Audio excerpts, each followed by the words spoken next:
और देखिए, आज के दौर में कैंसर एक लाइलाज बीमारी नहीं है। सही वक्त पर रोग की पहचान, आधुनिक और सही ट्रीटमेंट से कैंसर जैसे घातक रोग को भी हराया जा सकता है। कैंसर से लड़ने के आधुनिक ट्रीटमेंट तो जरूरी है ही, इसके साथ साथ मरीज के लिए सही पोषण और खान पान का भी बेहद महत्व है।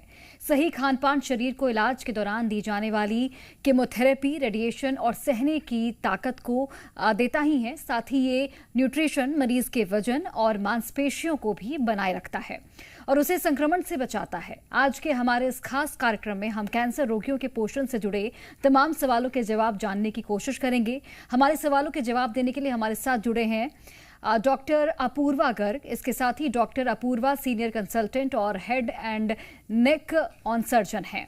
बहुत स्वागत है आपका। और मेरा पहला सवाल आपसे यही होगा कि इलाज के दौरान कैंसर रोगियों के पोषण विशेष रूप से महत्वपूर्ण क्यों होते हैं? जी देखिए, कैंसर में क्या होता है कि मरीज दो लड़ाइयाँ लड़ रहा होता है। एक होती है जो बीमारी के कारण उनके शरीर को जो भी नुकसान होता है, उसके अलावा जो कैंसर का ट्रीटमेंट होता है उससे भी शरीर को नुकसान होता है। तो हमें दोनों जगह से शरीर को जो नुकसान हो रहा है उसकी पूर्ति करनी रहती है, जिसके लिए मरीज का जो खान पान है वो सही होना बहुत ज़रूरी है। इसके लिए हमें उन्हें प्रोटीन की मात्रा ज़्यादा देनी होती है और जो बैलेंस डाइट है जिसमें कि कार्बोहाइड्रेट, प्रोटीन, फैट सबकी मात्रा ठीक रहे, जिससे कि मरीज बीमारी से होने वाले बदलाव से भी जो है लड़ सके और जो ट्रीटमेंट से होने वाले जो उनको साइड इफ़ेक्ट होते हैं उससे भी वह जल्दी से जल्दी ठीक हो जाए। बिल्कुल, कैंसर रोगियों में प्रोटीन का सेवन मांसपेशियों की स्ट्रेंथ और रिकवरी को कैसे प्रभावित करता है, ये भी आपसे जानना चाहेंगे। देखिए, ऐसा है कि जो गाइडलाइंस हैं उनके हिसाब से हर कैंसर के मरीज को अपने वजन के हिसाब से प्रोटीन की ज़रूरत होती है और उन्हें उनका जो वज़न है उस हिसाब से 1 किलो वज़न के हिसाब से उन्हें 1.2 या 1.5 ग्राम प्रति किलो के हिसाब से प्रोटीन की आवश्यकता होती है। अगर कोई व्यक्ति 50 किलो का है तो उसके लिए 60 से लेकर 75 ग्राम प्रतिदिन प्रोटीन की ज़रूरत होती है। पर कुछ मरीजों को जिनको ज़्यादा वज़न कम हो चुका है कैंसर के कारण, उन्हें 2 ग्राम प्रति किलो तक की भी ज़रूरत पड़ सकती है।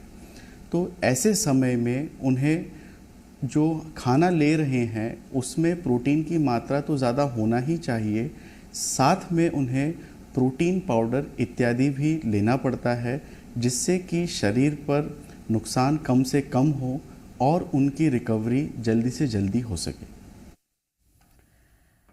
चूंकि हम प्रोटीन के बारे में बात कर रहे हैं तो आपसे ये भी जानना चाहेंगे कि कैंसर के इलाज में प्रोटीन आइसोलेट जैसे विशेष प्रोटीन सप्लीमेंट की क्या भूमिका होती है? कैंसर के उपचार में वे प्रोटीन आइसोलेट जो है वह काफ़ी सहायक रहता है।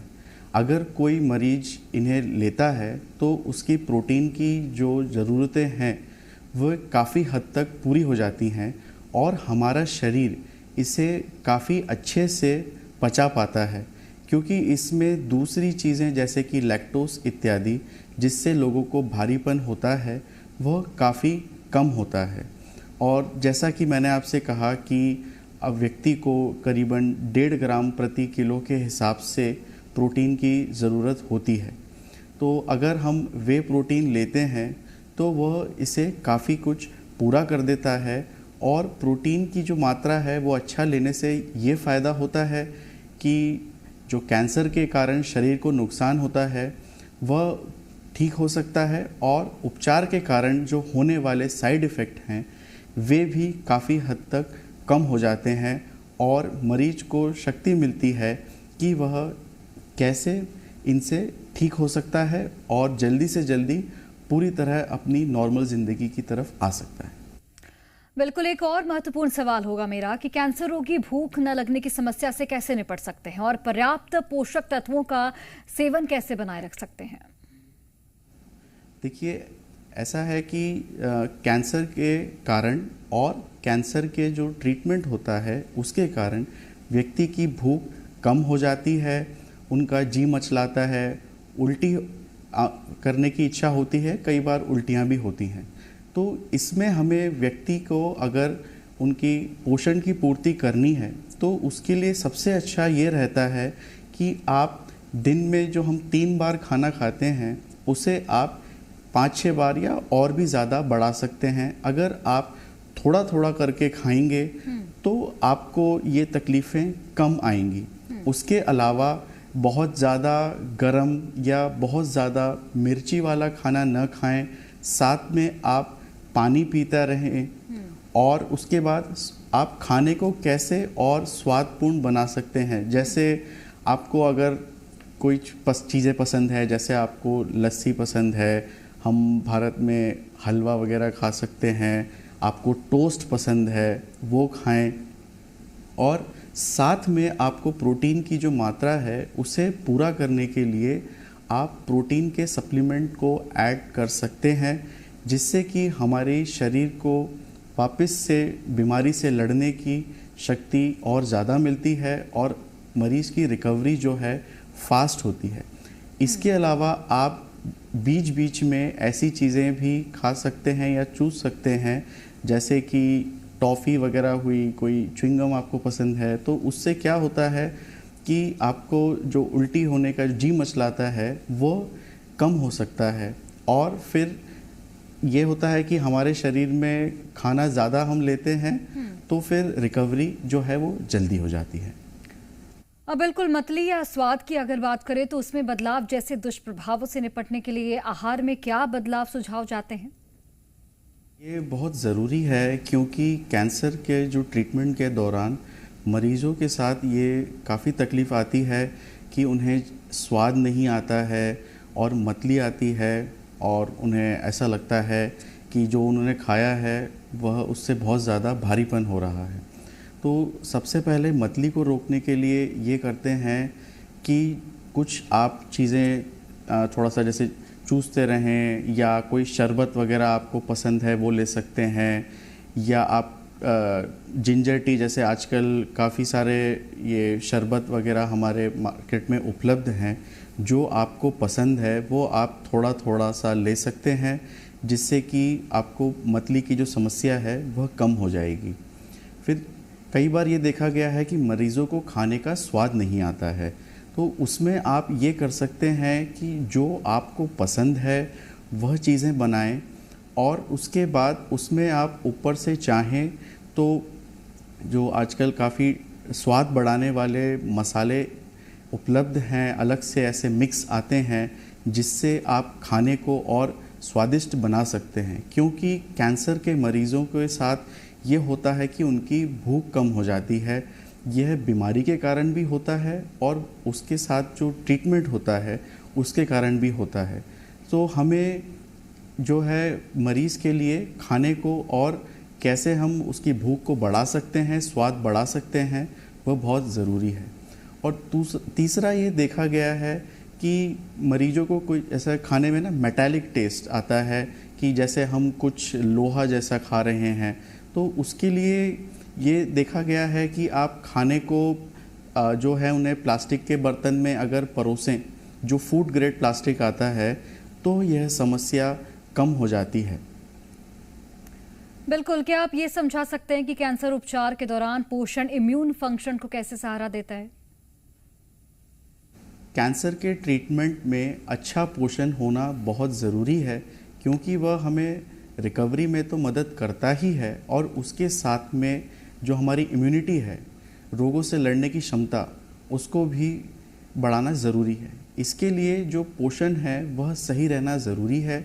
इसमें प्रोटीन की रिक्वायरमेंट रहती है, उसके साथ में ओमेगा फैटी एसिड्स और दूसरे जो माइक्रो न्यूट्रिएंट्स हैं जैसे कि सिलीनियम इत्यादि, वह ज़रूरी होते हैं। तो अगर हम ऊपर से जो प्रोटीन सप्लीमेंट लेते हैं उसमें ये सारी चीज़ें मौजूद होती हैं जो व्यक्ति की इम्यूनिटी को बढ़ाती हैं, वह रोग से लड़ने में भी मदद करता है और साथ में जो ट्रीटमेंट के साथ होने वाले साइड इफ़ेक्ट हैं उन्हें भी कम करता है।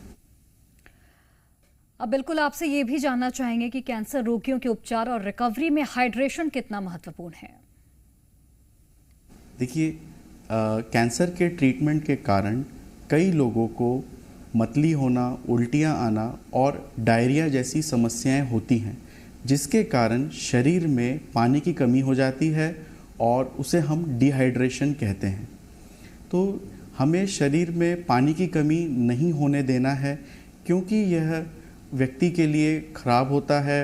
आपको अस्पताल में भर्ती तक होना पड़ सकता है और अगर सही समय पर इसका उपचार ना हो सके तो यह जानलेवा भी साबित हो सकता है।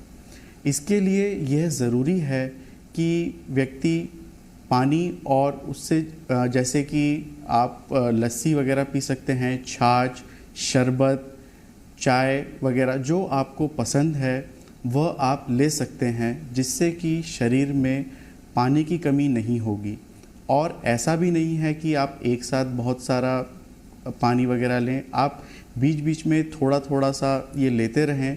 हमेशा अपने साथ पानी की एक बोतल रखें। अगर आपको लगता है तो आजकल काफ़ी ऐसे सॉल्यूशन उपलब्ध हैं, पाउडर उपलब्ध हैं, जिसको आप पानी में डालेंगे तो आपकी इलेक्ट्रोलाइट्स जो नमक की कमी है वह नहीं होगी।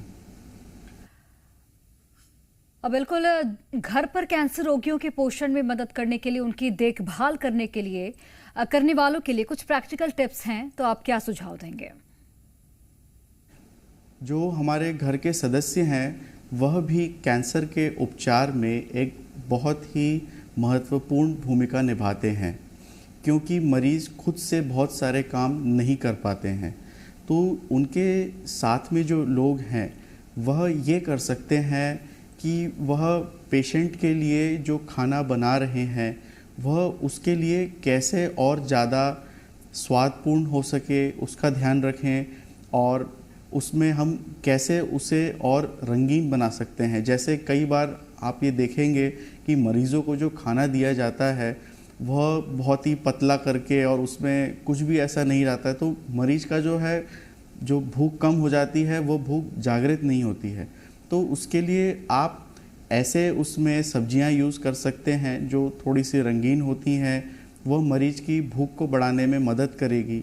साथ में आप ऐसे जो है मील्स बना सकते हैं छोटे छोटे, जो आप फ्रिज में स्टोर कर सकते हैं या उसे आप हल्का गर्म करके उन्हें खिला सकते हैं।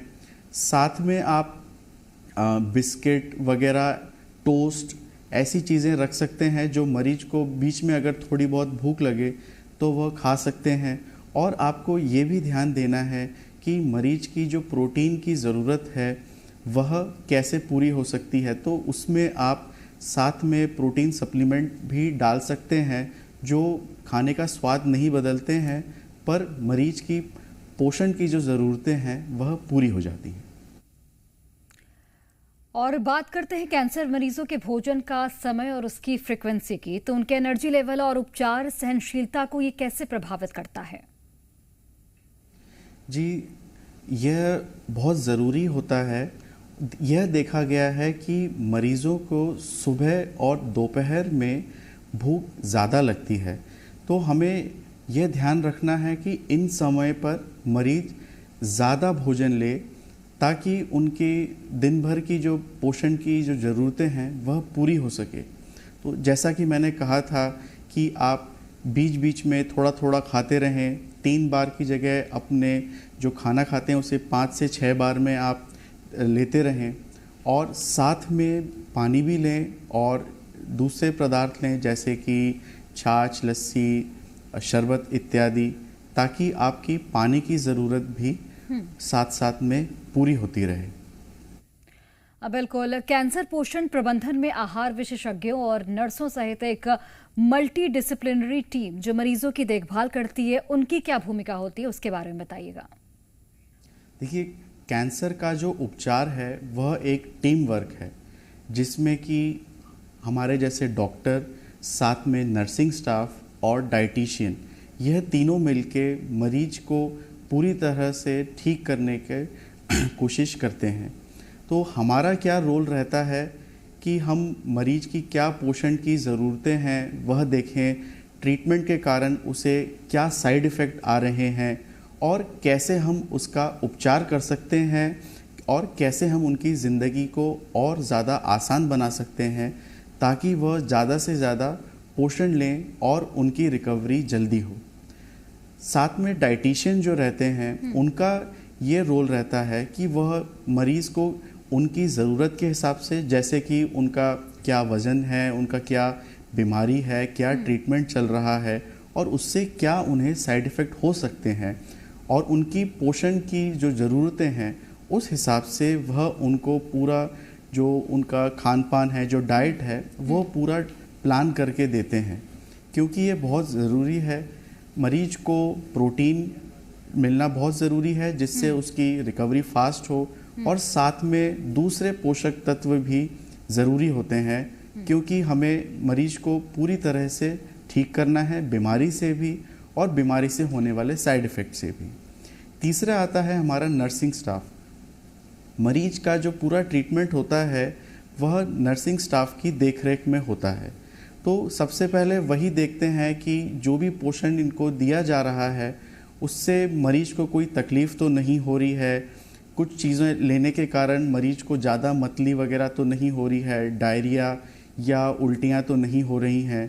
तो वे ही डॉक्टर को और जो डाइटिशियन हैं उन्हें पूरा इस चीज़ का फीडबैक देते हैं कि कैसे हम मरीज को उनका पोषण पूरी तरह से दे सकते हैं ताकि वह बीमारी से भी ठीक हो और साथ में ट्रीटमेंट से होने वाले साइड इफ़ेक्ट को भी हम कम से कम कर सकें।